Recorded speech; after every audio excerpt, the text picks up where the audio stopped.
Bruce, why would I buy something so ugly? Why would I look at this bold baby blue and neon green G-Shock when I can buy a 5610 black, unbeatable, atomic sinking, solar powered? Why would I get something like this when I can get something for a similar price that's superior and I can wear in a number of different situations?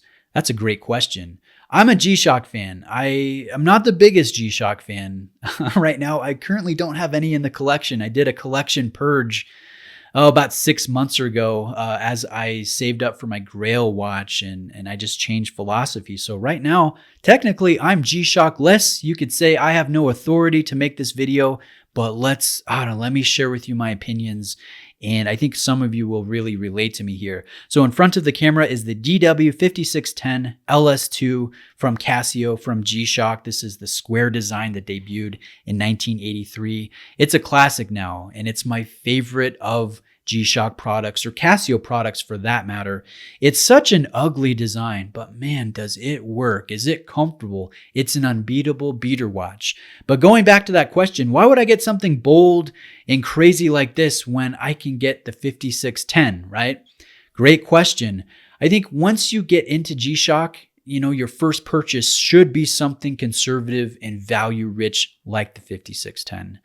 That you can wear as a beater watch. Maybe you go fishing or hiking or camping, whatever your sport activity is, you wear that watch and you recognize, man, this is comfortable, this is functional, it's perfectly accurate. I set all of my mechanical watches to the time that's displayed on my G-Shock. Once you start to experience a G-Shock, then you start looking at other models and you go, let me try a Rangeman, let me try a Casio, let me try the Mudman, the Frogman, and you start expanding. And then you start seeing the appeal of these bold colors like this 5610 that doesn't carry the best value proposition when you're looking at just the retail price aspect. But you want to start collecting G-Shock because you enjoy it so much and you want a color scheme for a certain outfit, right? Maybe you're a Seahawks fan and you live in the Tri-Cities area in Washington, and on game day on Sunday, you want an appropriate watch that you can pair with your jersey as you watch Russ cook.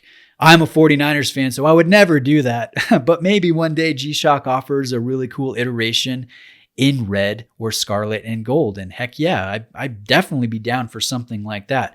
So this watch in front of the camera, the semi-transparent resin in the bold baby blue color with the neon accenting, the gold accenting around the positive display. I recognize it's not everyone's cup of tea, but I think it's a great pickup if you love G-Shocks, you love squares, you want to start collecting the fun colors, the limited editions, and you want to expand a collection or a subset area of your collection of only G-Shock or only squares. That's definitely something I can understand. And I think if you give G-Shock a chance and you get a square, you get the 5610 or a basic 5600 for, $40, $50, and you start to appreciate the value, then you'll want to really look at some of the other models, and this one certainly is a fun one. So let's talk some specifics here. It's going to be basically the same as your basic black. So you'll have 200 meters of water resistance, a 42.8 millimeter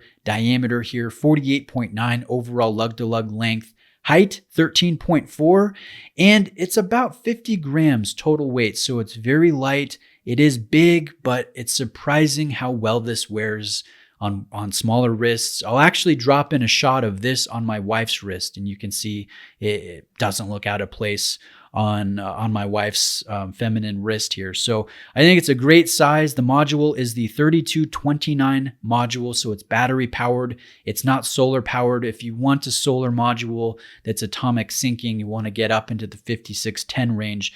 But this is certainly nice for its price. It carries a 2-year battery life. And on the main display here, you have your standard hour, your minute, your second, and then you have your date, including the month, as well as the day of the week. So really all the information you need on the main display.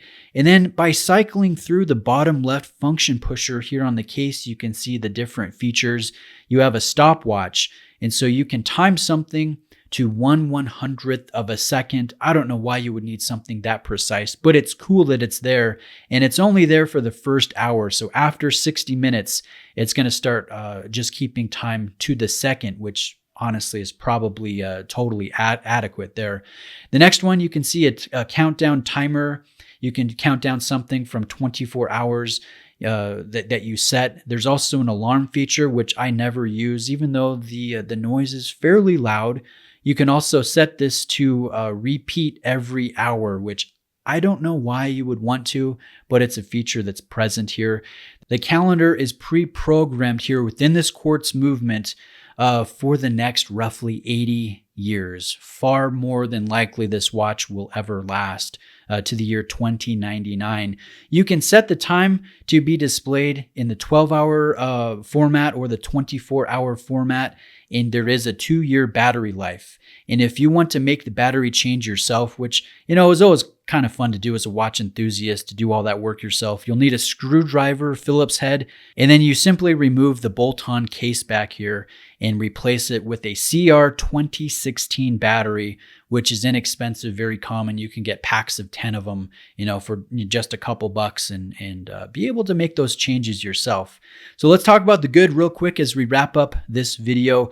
The comfort is great. The fit is excellent. And specifically with this version, you get great color play, very potent. And then with this resin here, it's very impact resistant, very scratch resistant. So you have great durability. The movement obviously is accurate. And then the best part, it's affordable. You can get something very fun that's not horologically impressive, and you're only, you're going to be spending under $100 in most instances. So if you're new to G-Shock, definitely start with a basic 5600 or 5610. And as you kind of catch the bug, as you get on the bandwagon, you're going to want to try a bunch of fun colors, limited editions, different variations and styles like the Frogman, the Rangeman, the Casio, and other models as well. So this, again, is the 5600 LS-2. It's available from Saltzman's Watches. They're the authorized dealer that lent this in for me to present. And in full transparency, I don't get a commission if you buy from Saltzman's or if you buy from G-Shock's own website. But Richard is awesome. He's one of the good guys at Saltzman's. He's been lending in watches for the past year. Affordable ones from Citizen and G-Shock, and then luxury ones from Breitling, Oris, from Tag Heuer, and he's great with discounts. So I just want to spread the love. If you guys are interested in G-Shock, I would recommend going with Richard. He'll work with you on price, good customer service. And again, I don't get a commission or anything like that. I just get to borrow awesome watches to present and share with you guys here on the Bruce Williams channel. So reach out with any questions you may have. Thanks very much for watching today, guys, and I'll see you next time.